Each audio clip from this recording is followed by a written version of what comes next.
had been a fruitless day of research for me, and I was returning home with spirits low and a notebook full of absolutely nothing. Those ebbing spirits of mine would have been leaping skyward had I known what was waiting for me on the other side of this door.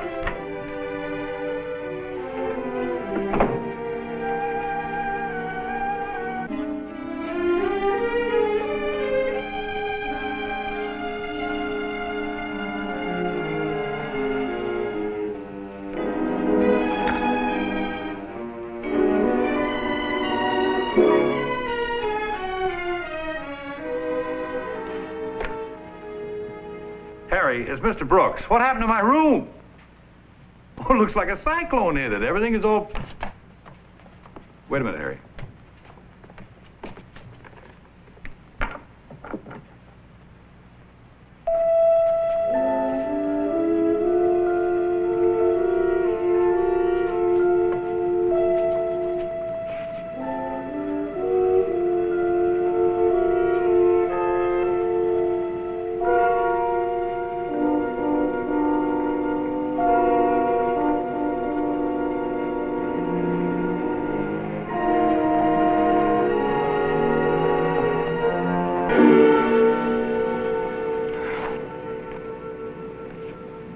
Well, how do you do? You'd better tell whoever you were talking to on that phone that there's no one here. But that's not true. Tell them there's no one here. Whatever you say.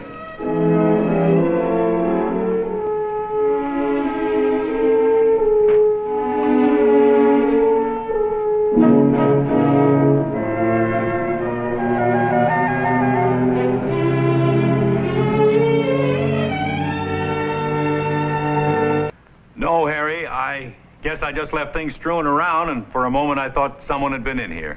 Well, if you want, I'll send someone up to investigate. Well, as you say, Mr. Brooks. If you get word, you let me know, okay? Mm-hmm. How did I do? Okay. Now, let's keep it that way. Evidently, you were hunting for something. Was it money? Well, let's see. I left some money laid out for the laundryman on the desk. Did you find that? Some money. $1.19. That's it exactly. Too bad it was so small. How come you made the mistake of picking my room? Well, your door was open and a woman was cleaning in here. Oh, yes, that would be Mrs. Webster. I sneaked in when she was in the bedroom, and then I hid on the balcony till she left. I see. Well, after you made your, big haul, why didn't you leave? That darn woman locked me in. I couldn't climb down the balcony because everybody on Main Street could see me. If you knew your job better, you'd know you can't be locked in a hotel room. Now, the trouble with my door is... Don't go near that door. You're not leaving. Don't be so suspicious. I just want to show you that my door sticks sometimes, and it just seems you're locked in. But if you push on the door, the knob will turn. See? I've been trying to get them to fix that for weeks. But the door is open now, so you're free to leave. Oh, no, you don't. The minute I'm gone, you'll call the police, and they'll get me before I'm even out of the hotel. Well, that's one of the chances a fellow in your profession has to take. One of the occupational hazards, I'd say. Well, I'm not as dumb as you think I am. Now, sit down over there. Okay. If you're not leaving now, what do you plan to do? I don't know. Yet. Well, let's see. What could you figure out? Look, if I figure something out, I'm not going to tell you. No, I guess that wouldn't be smart. Well, you might as well sit down while you're thinking.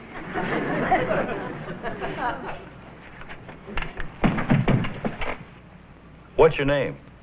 Elroy. Elroy what? Elroy... Oh, you'd like to know that, wouldn't you? Not particularly. You live in Millsberg? It wouldn't be very smart starting a career in your own town where everybody knows you. What town do you live in? Look, I'm not telling you anything you can tell the police later on. Okay. You know, Elroy, Mrs. Webster cleans my room about 2 o'clock. If you came in then, that means you've been here 3 hours. You've got $1.19. That's about 39 cents an hour. Not a very good paying job, is it? But as you say, you're just starting your career. Can't expect too much right off the bat. Mind if I get a pipe to smoke? Just stay away from that phone. Is this your first job? Obviously is, or you wouldn't be so careless as to spill ink on your jacket. Also, you wouldn't have overlooked this $10 bill. But a beginner's entitled to a mistake or two. Here you are.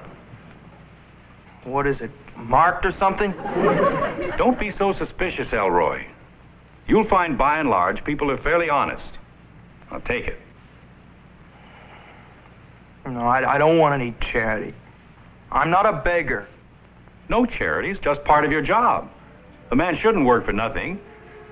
Besides, money evidently means more to you than it does to me.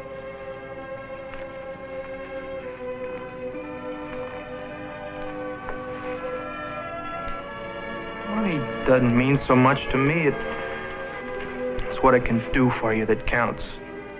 And what do you want to do for you? Lots of things. Like what? Like living. The way I figure it, life is too short to spend 9/10 of it grubbing, trying to get enough money to do what you want to in the last 10th of it. Good point. Take my dad. He's a good guy, but for years he's been slugging it out, day in and day out, getting no place. You know, all he wants in life is a boat. A little boat with a motor in it. Every time he gets some money saved up, boom, the hot water heater rusts out and he has to get a new one. Or my kid sister has to have her teeth straightened. You know, if he ever does get that boat, he's gonna be too old to get into it.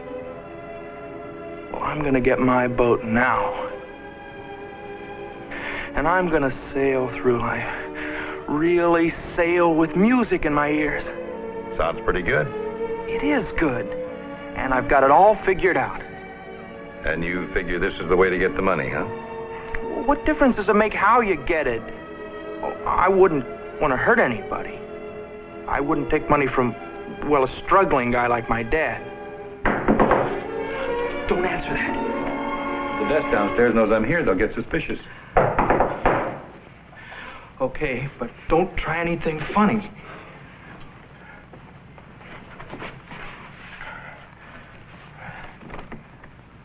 Your laundry, Mr. Brooks. Oh, yes. Fine. It's $1.19. Yes, I know. Looks like you caught me a bit short. I'll have to write you a check. Would you mind stepping in? Well, just a moment. I may have it after all. Yes, here we are. It's $1.19. Exactly. Coincidence. Thank you, sir. Thank you, Elroy. But that cuts into your day's profit. I didn't want that clown snooping around in here. Do you mind if I change my clothes? I have a date tonight. And that'll give you a good opportunity to make your getaway while I'm away from the phone. Oh, no, you're not going to trap me that easy. It's no trap. I just have to change my clothes. The daughter of my best friend is singing the lead role tonight in the high school operetta, The Chocolate Soldier. And she'd never forgive me if I weren't there to see her. Okay. But I'm standing right here to make sure you don't pull anything funny. You're not going to answer that. Well, then you answered. It might be important. Not to me. Look, if we don't answer, someone's likely to get suspicious and investigate. Now, let me get it. I'll do it. I don't want you talking to anyone on the outside, understand? As far as you're concerned, that phone is shut off.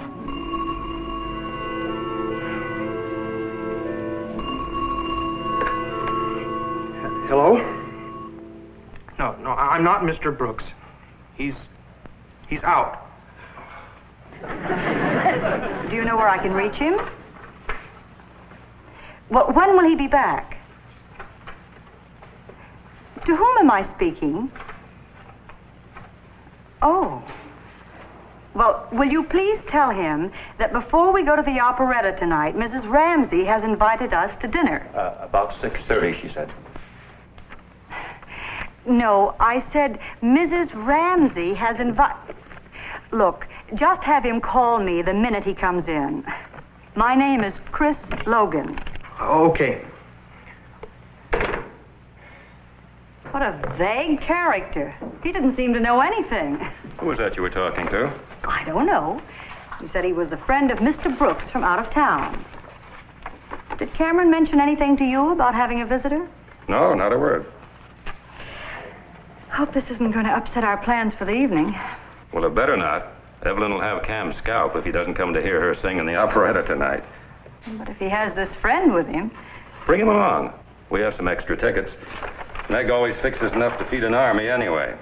Well, if you think it'll be all right with Meg, I'll tell Cameron when he calls back.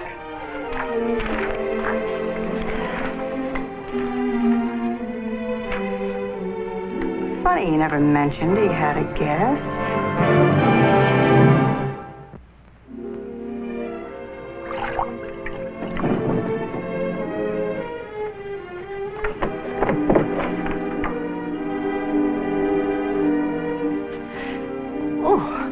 You scared me. I didn't think anyone was here. There isn't. I mean, I'm not here. Just what do you mean? Who are you? I'm Mr. Brooks's friend from out of town. Oh, Mrs. Webster. Oh, I was just bringing you some more towels. I ran short this afternoon when I was cleaning your room. Thank you very much. Mrs. Webster, may I present my friend, Elroy? Oh, how do you do? How do you do? Elroy. You know, I always liked that name. Maybe it's because I used to know a fine man by that name, Elroy Paulson. Something about you reminds me of him. He lives in Hanford now. Are you from Hanford? No. No, ma'am. Mrs. Webster, how well did you know this Elroy Paulson? Oh, quite well. It was some time ago when he still lived in Millsberg. I know him through the church. He was quite a church worker. The main thing I remember about him is that he always wanted to own a boat. I wonder if he ever got one. My goodness, what a messy room. Mr. Brooks, what have you been doing? I'm ashamed of you. Oh, I, was looking for something. Well, that's no excuse. Oh, dear, you even spilled ink on the carpet. I better clean that right now before it dries too much. I have some cleaner on my cart. It's right outside the door. Get rid of her. Tell her to leave. Usually my only problem with you, Mr. Brooks, is that you can't hit the wastebasket with the papers you throw away. But this, oh... Oh, I'm sorry, Mrs. Webster. I won't let it happen again. I hope not. This is a reflection on me, you know. Your young friend there probably thinks I'm a poor chambermaid, allowing your room to be so untidy. There. That came off quite nicely, thank goodness. From now on, be more careful with that ink. Oh, dear, it's splattered on your jacket, too. Here, slip it off. I'll try to clean it. It's okay. You better do it, Elroy. Mrs. Webster won't rest tonight unless you let her clean your coat. Slip it off. I have some cleaner in my room that's better for this kind of fabric. She took my $10 bill. It's in that coat. Trustworthy, don't worry. Of course, your, weapon is gone now, too. Oh, yeah. Well, I guess it doesn't make any difference now anyway. You've got me. You know who I am, who my dad is, where I live. Evidently, you're Elroy Paulson, Jr. So, go ahead and call the police. I can't stop you. But please, don't let my dad know. This would kill him. Well, if I call the police, he's bound to find out. Can't we use a different name? Let me take my shower and put some clothes on, and we'll decide then.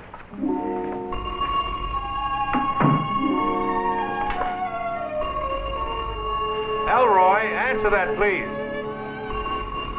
Okay.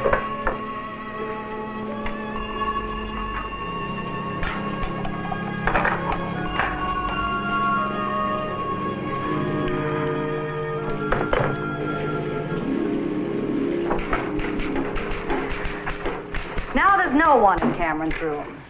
I can't understand why he hasn't called back. What do you suppose that silly man is, anyway? With him, who can tell? Probably hot on the trail of a story for his book. Well, I don't know what to do now. I should go home so I'll have time to dress. Well, go ahead, Chris. I still have some work to clean up here. So I'll give Cam the message when he calls back. If he ever does. Meg doesn't know yet how many she's having for dinner. Won't matter. You run along. Oh, thanks. Hello, Evelyn. How did the dress rehearsal go? Just awful. But they say a miserable dress rehearsal is supposed to mean a wonderful performance. I sure hope they're right. Oh, they are. It makes everyone determined to go out there and prove they're really not that bad. You'll do beautifully, so bear up. I'll see you at dinner.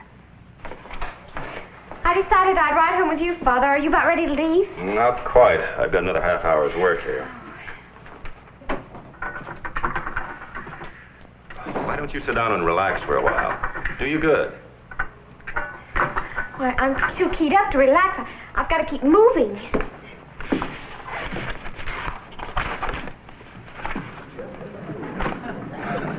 I'll tell you what you can do then. Run across the hotel, see if you can find Cameron. He may be in the lobby or the coffee shop talking to a friend. All right. Tell him he and Chris are invited to our place for dinner, 6:30. Okay. And if his out-of-town guest is still with him, invite him to come along, too. All right. But I hope he isn't some theater producer from New York. I'd die.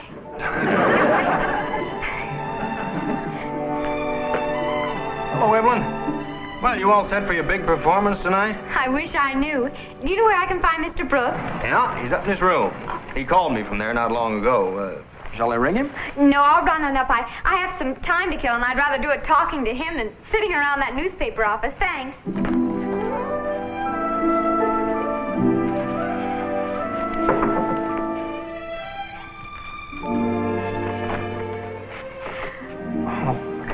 I thought you were Mrs. Webster. No, I don't think so. I'm Evelyn Ramsey. How do you do? How do you do? Where's Mr. Brooks? I thought he was here. Is that you, Evelyn? Yes. Have a seat. I'll be right out. Meet Elroy Paulson from Hanford. Evelyn Ramsey. We just met. Are you in good voice for tonight? Terrible. You should have seen the dress rehearsal. Awful. Well, they say that means... I know. A good performance. But I may break that rule tonight. I guess we might as well sit down.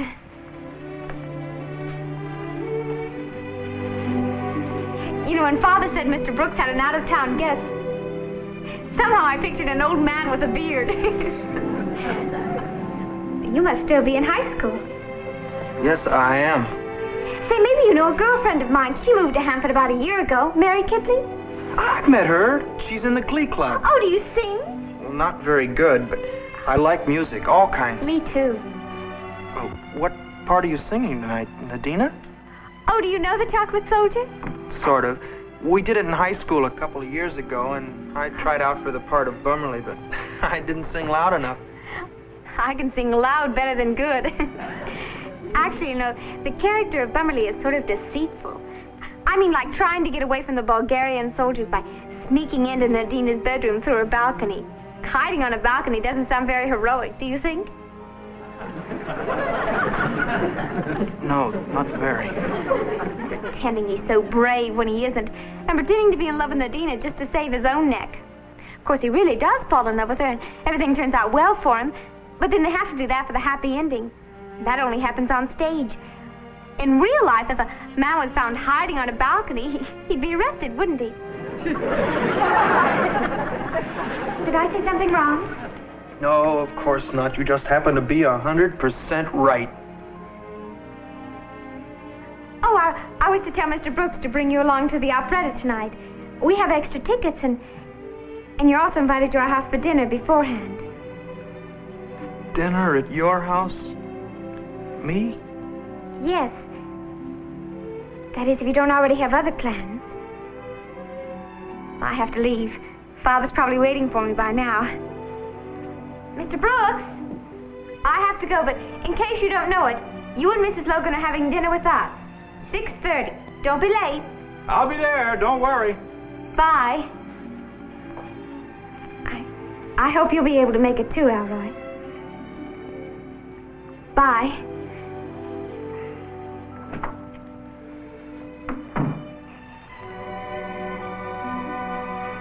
What a stupid sap I am.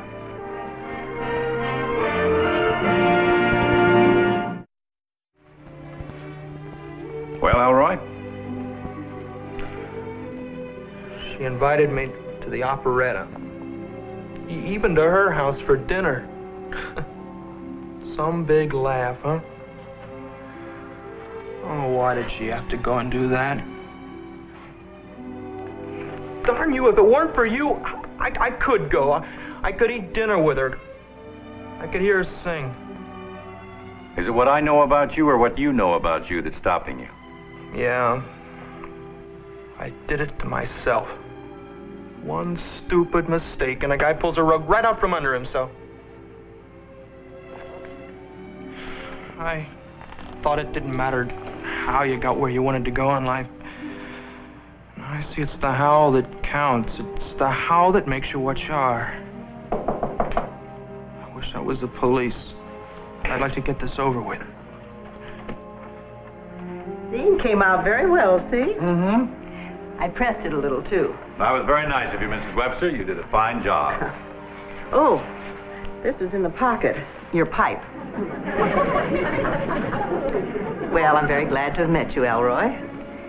And from now on, try to keep your room a little neater, Mr. Brooks. I'll try, Mrs. Webster, and thank you for all your trouble. Thanks, Mrs. Webster. Not a very formidable weapon you have there. Not even mine. It's yours. I don't know why I took it. I don't even know how to smoke. This is yours, too. Thanks. Well, what do we do now? Go to the police station? Well, what would the charge be? You don't have anything of mine. You didn't break in. Looks like I wouldn't have any case against you. Maybe you wouldn't. But boy, I sure do. Boy, oh boy, if I could just erase this one afternoon from my life. If you could erase it, Elroy, what would you do right now? That's easy. I'd walk out of here, and I'd go sit in the front row and hear that girl sing. I'd smile at her and applaud for her. And tomorrow, I'd go look for a job. You know what I'd do with the money? I'd help my dad buy that crazy boat. Hello? Oh, yes, Evelyn. I was leaving right now. What about Elroy? I think he's coming with me.